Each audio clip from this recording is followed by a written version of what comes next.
Good afternoon, everybody. How are you doing? Are you having a good Dreamforce? Great, great. And did you have fun last night? All right. How many people here have been to Dreamforce before? Raise your hands. Oh, all right, fantastic. Well, welcome back to San Francisco. We have a really great treat for you. We have our mayor, London Breed. Please give her a huge Dreamforce welcome.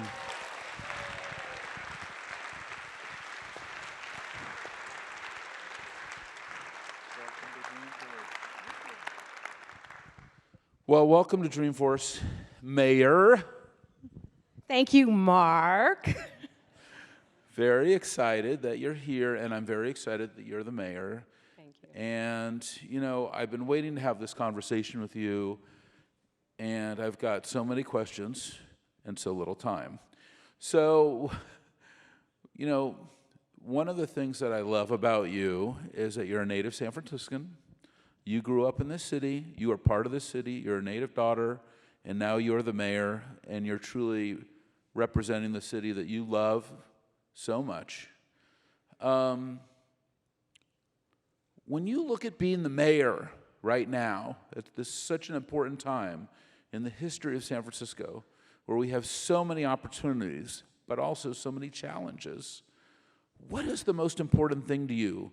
That when you think about what you do every day, where are you spending your time right now? What are you truly focused on? What is the most important thing to you?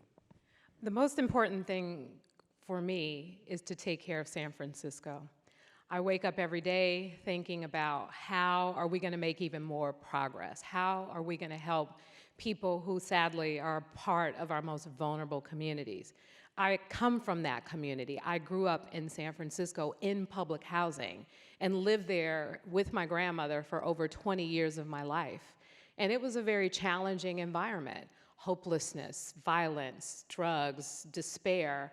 And we have people in all parts of San Francisco, unfortunately, still living in very similar conditions. And in fact, you know, people who don't have roofs over their heads now.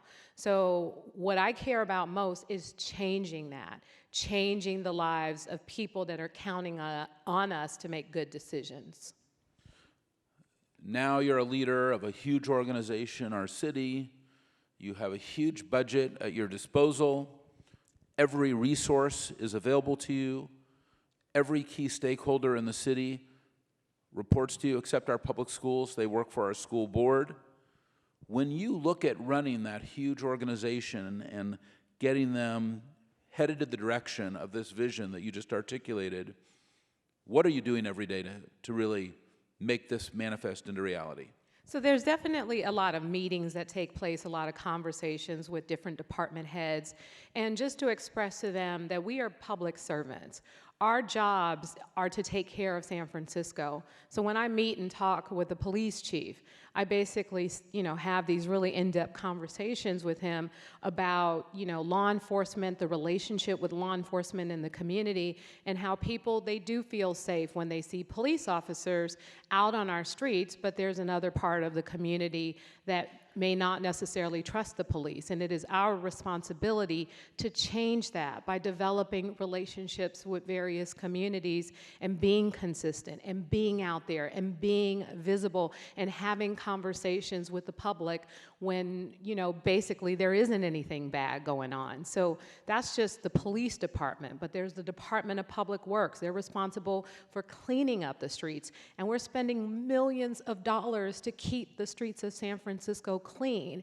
And so making sure that people are out there not only cleaning up the streets, but again, having conversations with San Franciscans that are just out on the streets, talking to people about even changing their behavior. In fact, I'm walking the streets, I run into people sometimes, and people are throwing things on the ground. And I say, hey, pick that up. And they turn around and look, oh, I'm sorry, Madam Mayor. And then we start having a whole conversation about it. And just by saying that, I think they will think twice when it comes to littering. I mean, it's just something that's so basic, but it matters in how we take care of our city. We have to be responsible for taking care of this city, and that means not throwing our garbage on the ground or flicking our cigarettes, out on the sidewalks, because that creates, sadly, what people complain about the most is, it hurts my heart when people say San Francisco is a dirty city. I take that personally, and I go out there and I do what I can to, like I said, hold people accountable, but more importantly, make sure that I'm out there myself doing the work as well. Well, I see you already being the accountability mayor. I mean, I call you and you're sitting on the curb waiting for the police or the sanitation department to show up. And last night I saw it in reality where we had this amazing concert, in the shadow of your city hall, and it was the cleanest I'd ever seen the city in quite a few years, and I was like, wow, what is happening? And it kind of connected back, and I'm like, is London Breed becoming the accountability mayor? Because I had just talked to you, and you're like, Mark, I can't really talk to you right now because I'm waiting for our employees to show up because I need them to fix this right now. And until they do, I'm not going anywhere. Yeah. Is that really happening? That's really happening, and in fact, it happened when I went to the gym this morning. Because there's an area that people, sadly, they're homeless, they're sleeping there, and I basically immediately, there's a whole group text that goes out to a number of people because there's trash, there's our homeless outreach team. I'm like, where are we gonna take people? We need day shelters. Where are the opportunities for folks, and why are you not bringing me back the solutions? Because people should not have to sleep out on the streets here in San Francisco when we're investing over $300 million annually in trying to solve this issue. There needs to be some accountability for how we're spending that money, where our resources going. And as mayor, my plan is to look at all of what we're doing now, and if something is not working, we need to make a change so that it is effectively delivering for people. Well, you inspired me, and what I've been telling everybody is, Mayor Breed cannot do this alone. Every citizen in this city is going to have to pick up this trash. Yes. And you built this great app where what the city did, sf311.org. Yes. And I loaded it on my phone, and and then if I see a picture of a bunch of garbage or a problem or whatever, I take a photo, and I'm now commenting on it.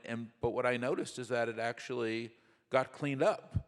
Good. And so I was really surprised, and I was delighted because I've been very worried for the last several years, and now to see that kind of action happening, that everyone is starting, I think, to realize that that this is all in our hands. Yeah, and you have a powerful voice on Twitter.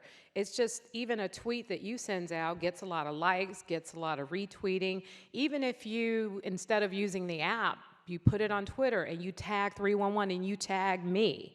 Like, I want people to see what we're doing, but I also want others to help us. I want other people to do exactly what you're doing, what I'm doing, to get people, like, for example, the mattresses or the garbage, or somebody who sadly is sleeping on our streets.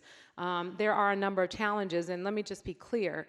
It's not just as easy as just picking someone up and taking them into a shelter, because we unfortunately have so many people who struggle with mental illness, who struggle with drug addiction, and it's a lot more complicated to try and provide support for those individuals, and there are some things that we're working on, which I'm really excited about, that I think are going to make a big difference.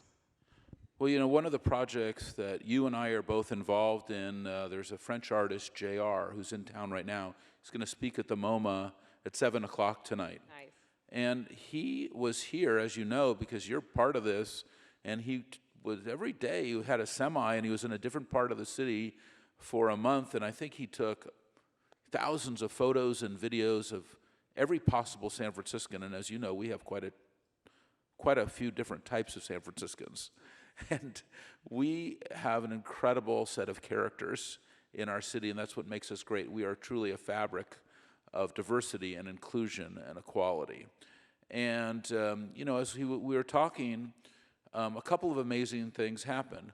One is, he saw a portrait of tolerance. One of his employees was with him, said, "Yeah, no, I saw somebody walking down the street naked. What's going on in San Francisco?" And I said, "Well, that's kind of actually that's a normal thing here. People want to, but is that a problem? Like, well, we're about tolerance. This is the city of love, you know. This is this is where Summer of Love came from."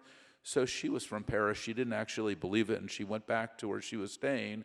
She took off all of her clothes. She went to Whole Foods. She bought a pack of gum. She went back to the apartment. She called JR, and she said, "Just took off all my clothes, went to the grocery store, bought a pack of gum, went back. Nobody even asked me a question or looked at me. What is going on in this city?" Why is that in San Francisco? Why do we have this kind of, why do we tolerate everybody's freedom and kind of, why are we accept everybody? Why is that here? Why does it makes us so special? Well, you and I are both native San Franciscans, and you know the answer to that question just as well as I do. It's just, I think it's the kind of city that we are, but there's a difference between someone choosing to go to the store naked and someone who unfortunately is mentally ill and is basically taking off all their clothes and out of their mind and just, struggling, clearly struggling. But I know Senator Scott Wiener is in the audience, and he put together some restrictions on that naked ban a couple of years ago before I was on the Board of Supervisors with restaurants and a couple of other things. But hey, San Francisco, we are what we are. And I love the fact that we are, such a tolerant and accepting city of people. But I also think, we shouldn't tolerate what we see on our streets, the challenges that we see on our streets. It's not okay to just let things be the way they are. I refuse to accept that, because it's not just about being a mayor, it's about being a San Franciscan and caring about the city and doing good things in order to get our city to a better place. Or, JR was telling me a story that he's doing this mural, and then he meets this mother and this daughter, and a 10-year-old daughter and a single mother, but they're living in our forest. They're living in Golden Gate Park, and they have a little campsite, and the child doesn't have any shoes, and I can't remember if they allowed them to take their photograph or not, because obviously it's an issue of human respect. And, you are just a huge part of where we just raised $37 million to get every homeless child and mother and family off our streets within 2 more years. I think Tamika almost has, from Hamilton Families, half of them off the streets, which is amazing. It's a $50,000 scholarship, basically, for every family to get them back into normalcy and having a good life. What are we going to do about this homeless problem? Because it is about homeless families. It's about people who are intentionally homeless, people who want to be homeless by circumstance. Maybe their grandfather died, now they're on the street. They're mentally ill, people who are addicted to drugs. I mean, homelessness is such a complex issue, and it's a catch-all for so many different types of people. How can we really solve such a huge issue? Because we're becoming, a city that's really known in many times for its homeless. Yeah, and homelessness is a real challenge all over the state of California. And I think part of what we have to do is take a regional approach to not only building more housing and building more housing faster, but making sure that it's not a one-size-fits-all. Because even when you have, for example, affordable housing, the process is so complicated, and we have to make things easier for people to get housing. And so that's why I'm really proud of the city and our one system, where it's a place where we bring people in and we insert the information into a system that acts as the central location for how we help help people get into our shelter system navigation center and eventually permanently housed. So there's a real process, there's real tracking, there's real accountability so that we can get people permanently housed. Ultimately, there are a number of things we're going to have to do. We're going to have to build more housing. We're going to have to invest in things to keep people housed, like what I just did in our recent budget, right to civil counsel for those who sadly are facing eviction, small site acquisition. This is where we can purchase buildings that low-income people are living in to protect them from being sold, and we've been doing an incredible job with that work. You know, getting the in-laws, which has been through gridlock in the city, getting those built out because those are affordable. So looking at all different layers of housing opportunities that exist, purchasing underutilized land like we did with the McDonald's site on Hayton Stanyon and getting housing built there. So building housing, getting more resources to build the right kind of housing, the tracking and accountability system, supportive housing, but not just doing it in isolation with San Francisco alone. We need help from our state partners. I would say our federal government, but I'm not even going to try that one.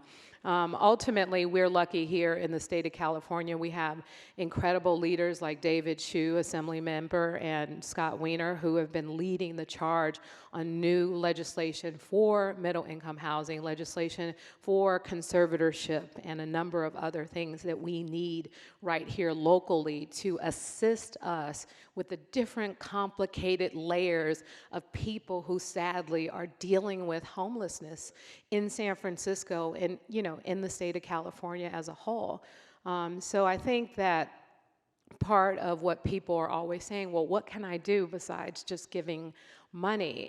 And part of it is, you know, really being consistent and investing in the programs that we know serve a purpose, like Hamilton Family Services, you know, like Larkin Street Youth. What we did with Larkin Street on this property for transitional age youth, that's kids ages 18 to 24. There is a property on Haight Street that just needed some work done. We needed to put an investment in, and there needed to be a long-term subsidy so that they could hire employees to actually work and facilitate and support the young people in this housing. I mean, it can be expensive, but it's also less expensive than spending the money, you know, with the people who we sadly are trying to help when they're homeless. This is a less expensive way to help deal with the challenges. Well, we know we have 1,200 homeless families in San Francisco. We know we have this $37 million now targeted towards them. We know that we're going to be able to get them into a home. You know, we have 7,500 homeless individuals on the street. Are we going to be able to have to take that same model, $50,000 per homeless person, and raise $200 or $300 million and do that, or are we going to find more creative ways? I know you've, you know, had great success with Homeward Bound. You have navigation centers. You have a lot of other visions and ideas. What's your big vision, or what do you see working on a strategic level, or do you just think tactics or will dictate strategy over time, which is, you know, something that is an alternative approach? So I think with the one system which I talked about, which is the coordinated entry system, is the first step, because it gives us an ability to really track people so that we can measure success. So we have an estimated 7,500 people who are homeless.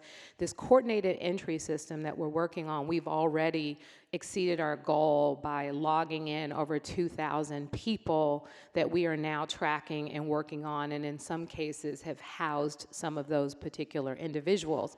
I think we have got to show the public, you know, what we're actually doing and who we're doing it for and how it's leading to results with a system of this nature. But more importantly, we need to look at the need and plan for the need and identify places in which we can meet the need. We actually just opened Minalea, which is 50 units of housing for formerly homeless individuals who weren't necessarily easy to even get housed because of some challenges that they face.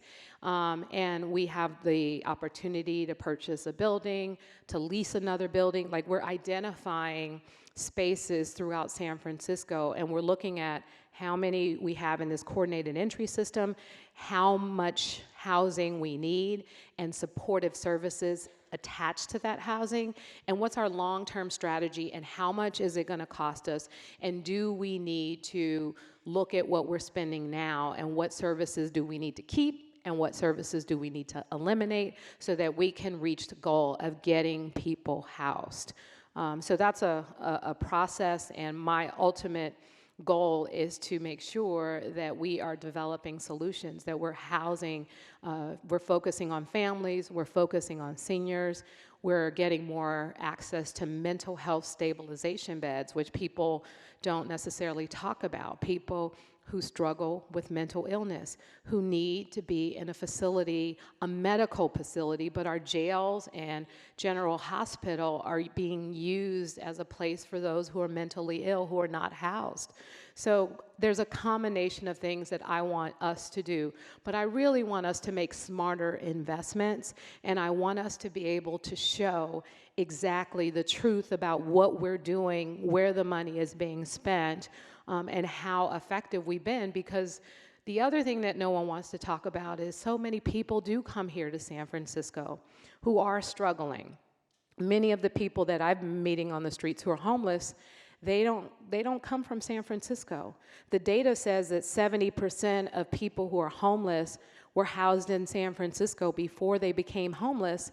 From my basic, last 2 months as mayor and going out there and having the conversations, I only met one person who fit in that category with all the conversations I've been having. You're 100% right, because when we did this project with looking at all these people, they're from out of town. I don't know what NGO or nonprofit came up with those analytics to say, oh, these are all people who have lost their homes in San Francisco, but that was dead wrong. As far as the people that I have met, talked to personally, actually been on the street, and we have it documented. And I think that, these people, in some cases, they came to San Francisco, and one person told me, San Francisco is the Four Seasons of homelessness. This is the best place to be San Francisco. We take care of our homeless better than any city in this country. We have the best services, the best quality. We have the most compassion. We're the most tolerant. We're willing to have and engage and listen, and so we're attracting them because we have a huge heart in our city and always have. And that huge heart, also has another side, which is it's a huge level of responsibility, and now it's turned into a huge challenge where we're going to have to be able to execute. So what can we do to help you? Look, every citizen in this San Francisco is behind you. We all want to do the things that you're interested in. We want to be accountable just like you do. We want to be focused on homelessness just like you are, and get the homelessness crisis under control. We want to have a cleaner San Francisco. We want to have great public schools, make sure our teachers have affordable places to live. What can we do to help you right now? What do you want from each and every one of us in this city? So one of the things I know that you're doing, you are contributing on a regular basis to our public schools and to so many incredible causes in San Francisco. The thing that is most important to me, of course, is to fix the problems that exist in San Francisco. But ultimately, what I care about doing is making sure that the next generation of San Franciscans don't end up tomorrow's homeless people in San Francisco. I want to make sure that we open the doors of opportunity that did not exist when I was growing up in San Francisco. As I said, I lived in public housing, and what we saw, the drug dealing and everything else, that was normal. We didn't know that what even was going on downtown, other than there were some buildings down there, and every now and then we can go to Macy's and get a pair of shoes. But I want to make sure that we have paid internship opportunities for high school students here in San Francisco, and I want every company doing business with San Francisco to pay for them. I want them to basically offer, 100 slots where the employees of all of these companies are really taking a role in being a mentor to support young people. Like, these are not your kids, but they are our kids. And if we don't take responsibility for others people's kids, then we're going to continue to have problems time and time again. So we have to make everybody's kid our business by opening up our doors in these companies and making sure that there are paid internship opportunities, that we are mentoring the next generation of engineers, software engineers, and tech folks, and Marc Benioffs and everyone else. We have to take responsibility. So that's what I'm looking for, is I'm looking for people to open the doors of opportunity for young people and to start being mentors to young people. And I'm going to make sure as mayor that we have paid internship opportunities for all high school students in this city. Mayor Breed, thank you for being at Dreamforce. Thanks for opening your city up to all of our trailblazers. We're very grateful for being here, and I hope that we will also leave the city a little bit better when we all depart tomorrow. Thank you very much. Just spend money at our hotels and our restaurants. Thank you.